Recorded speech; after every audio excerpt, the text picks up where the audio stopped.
So it's Assata Israel here with another dose for the night. I'm having my nighttime tea and I just got this thought. So like I started writing a post on Facebook, then I just wanted to make a video about it in general. Like I was saying, like my problem is like I can see through everybody. And in me being able to do that, it's like that's a blessing and a curse, because you're not able to project what you think or what you feel onto people. So with me being able to do that, I can't tell them exactly all that I know about them. And it comes with, and that's where the curse comes in, because it's like you can see the fullest potential of a person. You can see what they're fully capable of, but you're not able to tell them what they don't see in themselves. So it's like you can only accept them for who they are in that moment and hold space for them to grow into who they have the potential to be. And it's not, that's not a bad thing that they can't see that, but that's why you hold space for them to evolve. Holding space is just you allowing that person to grow. So it's like I made a video before talking about how we are all guides. How I'm just here to guide you. Like I'm not here to tell a person what's right and what's wrong. Do this, do that. This is what you should be doing. Nah. A lot of times within my ego, I may say that, but at the end of the day, it's not my place to define your destiny. That's yours. So in saying that, I'm a guide. So it's like, as a woman, eventually I'll have children. I'm not the person that's going to tell them what their future is going to look like. I'm a guide to help them create their future with the tools that I created for them to define their future. And that's all life is. You create tools with your life experience to ease someone else's suffering so that they can elevate their consciousness, so that they can become aware of who they are and what they want, and tap into that and make that potential energy into kinetic energy. Like you got to think about everything. Like us being who we are, we got to think of ourselves as scientific beings, because that's truly who we are. We are science in physical form. We can manipulate energy in various ways. We store potential energy, and we utilize our kinetic energy. We are electrical beings in itself. That's why when people are trying to resuscitate a person, like when you go to a hospital and they try to resuscitate a person, they pump you with electricity, because you need that. You may need that extra spark to spark up your fire again. And it's like, that's all we are here to do with each other. We are here to just be guides to help the next person into what's next for them. And it's like, in doing that, you cannot project how you feel and what you think onto a person. You have to allow them to become who they are and define what they want. Because in all honesty, what you may see for them may not be what's for them, honestly and truly. And you won't ever know until they tap into that potential that you see in them. And it's like, they may honestly shock you.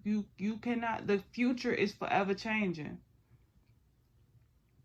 And it's like, you have to be willing to accept people for who they are. And if you can't accept someone for who they is, then that's not someone that should be in your life. And it's just that simple. Like, we tend to make things hard because we want control over this, we want control over that. The only person in this world that you have control over is yourself.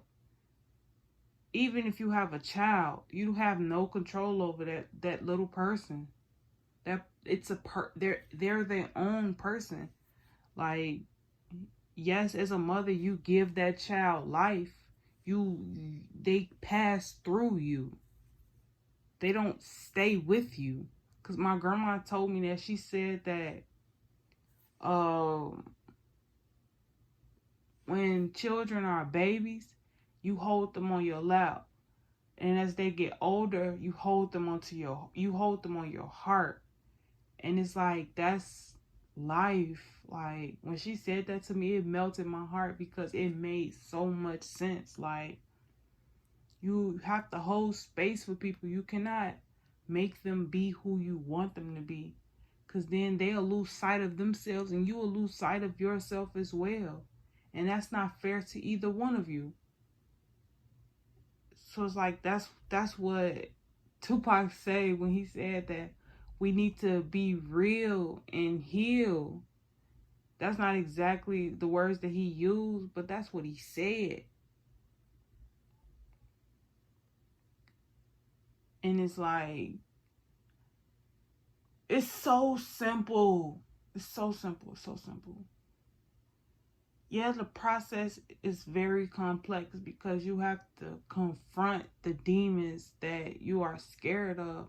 You have to be willing to cut the lights off and see yourself in a different perspective. You have to see yourself in a mirror.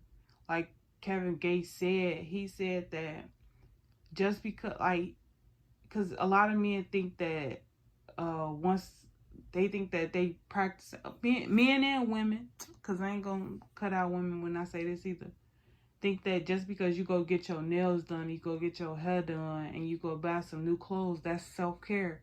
And it's not. Real self-care and self-love is being able to sit in a room with yourself. Can you sit in a room and not do anything and just sit with your own mind, with your own body, with your own soul? Like, can you really just sit there and just be there in your own skin with yourself, by yourself? That's the ultimate exercise of self-love and self-care, because that shows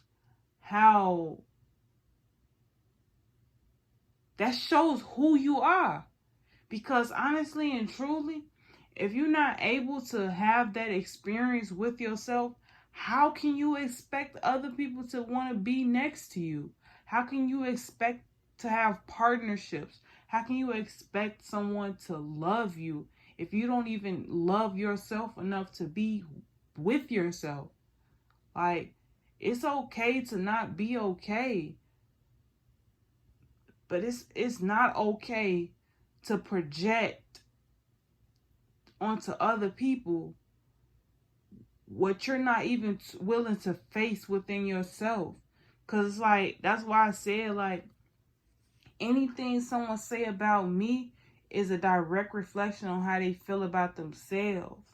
Because, like, you have to notice it in yourself first in order to point it out in me. And it's like, all I can hear in my head is what Nipsey Hussle said. He said he still advice. Like, you ain't got to tell him directly. He peep it in your demonstration. He see it for what it is. And he gon' and Shaq said that Shaq said it too. He said in his EYL interview, he said he was sitting at some kind of conference or something. He said you gotta listen to people, cause they'll talk. People talk. They'll talk a lot. And it's like, he have his notepad and he gonna write it down. He gonna write down exactly what they said and how they said, cause that's free game. You gotta be a student of life, because life gonna give you free game.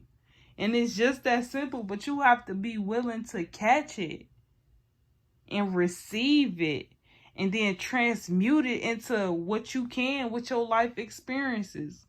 And that's why I said it's all so simple. It's difficult when you resist the change, but when you embrace that change, it's just like water. Oh, come on, Bruce Lee. I think that's Bruce Lee. He said you have to be formless like water. Water takes the form of whatever container it encounters. So like a pothole, when it's raining, water fills it up. When you have a mug, like for instance my tea, I pour water into it, it fills it up. Like, it takes the shape of whatever is willing to hold, whatever is willing to be that foundation. And it's like, that's exactly how our emotions and lessons come. Like, it molds into whatever foundation that we build. So it's like, whatever you are experiencing in life, it's molding you to become whoever you choose to be. That who you are is your foundation. The life lessons is what's being poured into you. So you get to shape how it looks for you. And that is the ultimate goal of life, to create and narrate exactly how you want life to look for you. Yeah, I'm gonna leave it at that, because that got way deeper than I anticipated, and I love that. So peace and love. Have a beautiful night or day, whenever you watching this. Peace and love.